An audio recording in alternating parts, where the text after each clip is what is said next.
Hey everybody, welcome to Psychology Mind channel. If you are looking for ways on how to never run out of things in conversation and keep the conversation flowing, then you are in the right place.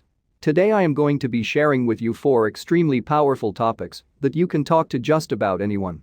Learning and using these 4 topics will allow you to build large amount of reports just about anyone and also allow you to create long-lasting friendship. An easy way to remember this 4 is an acronym. I like to call it FORD, so let's jump right to it. F stands for family. Everyone has some sort of family. They are an integral part of our lives. They are the first people that we get to know. For that reason, we hold a special place in our hearts for that. Studies have found time and time again that when people share family-related matters to strangers, they feel significantly closer to them afterward. But the main problem speaking about family is that it can sometimes come off very strong if you ask someone about their family up front. So you need to do instead is branch the conversation in a way that the topic of family naturally pops up. Here is 2 ways to go about doing this. The first is talking about your family first. Let's say, for example, you had a party and you are talking with some girl. You notice there is a very loud, excited guy at dance floor. You could say something like this: "You see that guy over there? He really reminds me of my older brother, who is always energetic and not afraid to lose. I feel like older siblings are all like that. Do you have any siblings?" By saying something like this, you direct the conversation toward family and you also make the initiative to open up first. This gives her the opportunity to talk about her siblings without having to have her guards up. If she doesn't have any siblings, you can say something along the lines of, "Oh, do you ever wish you had one?" Again, the conversation is redirected towards family and the transition seems smooth. Now the second way to get someone talk about their family is by using what I called non sequitur, basically assumption you make about someone. For example, you meet someone new at the bar, you can say something like, "You know, you look like you come from a big family." Non sequitur like this accomplish 2 things. They create a sense of curiosity, leading to question like, why do you think I come from a big family?" They also sometimes cause the listener to correct your statement.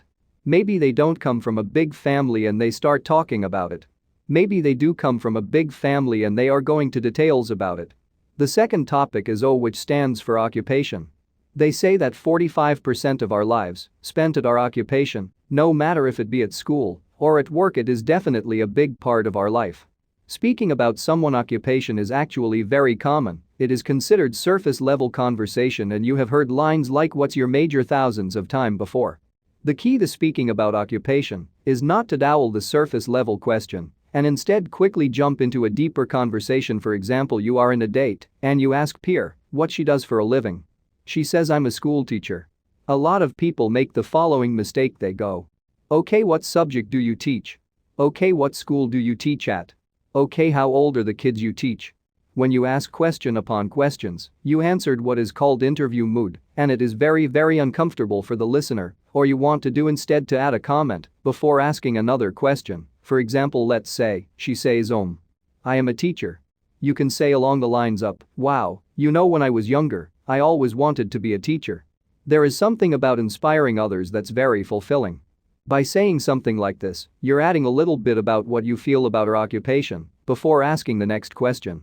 This led to significantly deeper topic then. What's called the work at talking about occupation first is usually the best topic to talk about because it is the 4 topic occupation talked most with a stranger and they feel extremely comfortable talking about it. The next topic is R, which stands for recreation. Everyone has some sort of recreation activity. It can be an interest, a hobby or a passion similar like to talking about occupation. You want to ask surface level question while adding comments between. An easy way to leave a conversation and to talking about recreation is by simply asking, "What do you like to do?" Yes, I know it is cliché, but it works very well. Recreation sometimes is a little harder to talk about than occupation because oftentimes you meet someone who likes to do something you don't know something about. Don't worry. Because in this case is all you have to do is approach the conversation with the following mentality: why this activity is exciting for him or her. For example, you meet someone who tells you like rock climbing and you have never done it before. You can say something on the line of, "Oh, that's cool, I have always thought rock climbing was an interesting sport. Why do you like it so much?"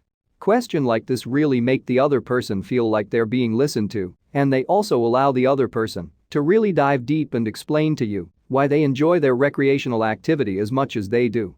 The final topic is D, which stands for dreams. The farther doubt, this is the most powerful topic you can talk to someone about, and everyone has a dream that they're pursuing or wish they could be pursuing, and this topic is especially powerful in nowadays because the average percent does not get pursue their dream often time to speak because there is little support founder in our society.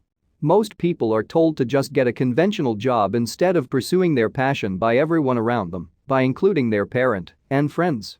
So if you step in and show that you are supportive of their dreams, they begin to think very fondly of you. Dreams are oftentimes the hardest thing to get people to open up about, and this is why this is the last of the 4 topics I like to bring out with someone.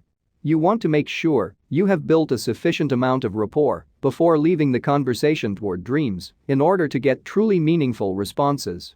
So I share of you guys 2 tricks that I personally use to redirect the conversation toward strength. Number 1, sometimes you get an idea of what a person's dream is by talking about their recreational activity. If they mention they like to draw, its dreams might be to become an artist one day. The first trick is to use this information and make an educated guess. So for the person who like to draw, you might ask, have you ever thought of becoming an artist for a living?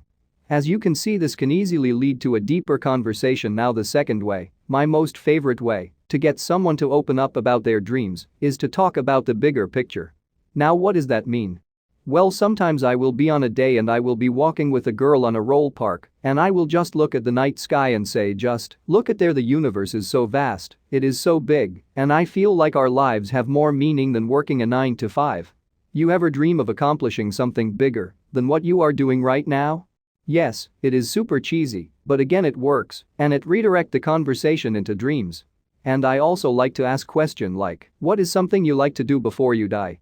I like to make the question relevant to things happening around me. Maybe I be at a bookstore with someone and I see a biography of someone who passed away, and there you have a desire of these 4 topics that you can talk to anyone about. If you guys enjoy these video, please check out my channel Psychology Mind for more similar concepts and ideas. Leave a comment below if you like more of Psychology Mind. Thanks for watching and subscribe for more.